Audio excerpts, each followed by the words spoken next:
Okay, so it's got the medial epicondyle is here, or yeah, medial's here, lateral's here, and we've got the ulna on the pinky side, radius on the thumb side, then electron process. There. What is it? Where it's in here. Yeah. Electron process is in here. Humerus is up here, and then the UCL's down here. Biceps brachii there, then triceps, and the ulnar nerve is in there. And then we've got valgus, where it's bent a little bit, and then you're just pressing in, and varus is pressing out. Milking sign is when you go like this, like you're hitchhiking, and then you just pull it back. This is for pain, this would be UCL pain, and then this would be the same thing, but you put it back and you just go in a circle, kind of, for moving valgus. Same thing for UCL pain. Tenos is when you're just tapping. And the medial epicondylitis test is that while you have it on the medial epicondyle, you're passively supinating the forearm, and you're just testing for any pain or swelling, which would be medial epicondylitis. And then this one would be where you're gonna be like, this is the motion you're gonna do. I'm gonna be resisting that and then that. And then you're just until you have pain. And then that's the resistive tennis elbow test. So the anatomical snuff box of the hand is just everything in this like general area on the sides. And the scaphoid would be here. This would be your first MCP.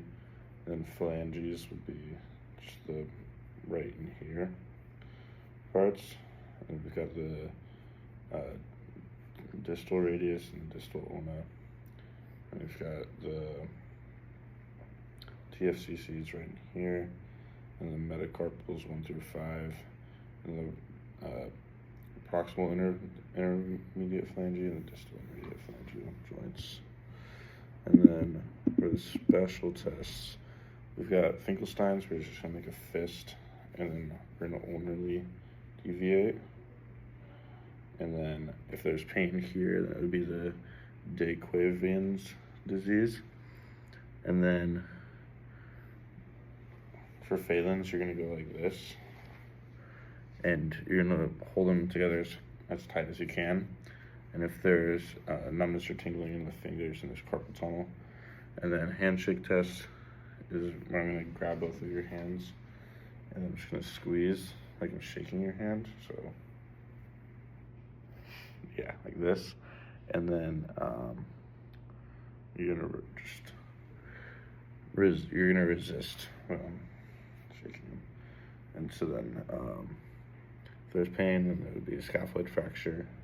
A long bone compression test is when you're gonna extend your fingers, and I'm gonna apply compression on the long bone, and then there would be a fracture if there's pain. And then gapping of the fingers, when you're gonna extend your fingers, and I'll apply valgus and varus points to the PIP and the DIPs. And then if there was laxity, then there would be ligament tear, and if there's pain, then there's possible fracture.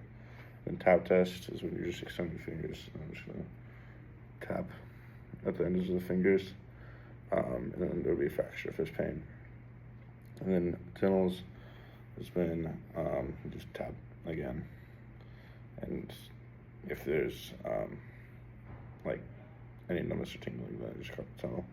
And then Murphy's is when you're gonna make a fist, and then you just look at the middle finger, and if it was level with the second and fourth ones, because it's supposed to be a little bit it's supposed to be a little bit down, but if it was level, then there would be a dislocated lunate.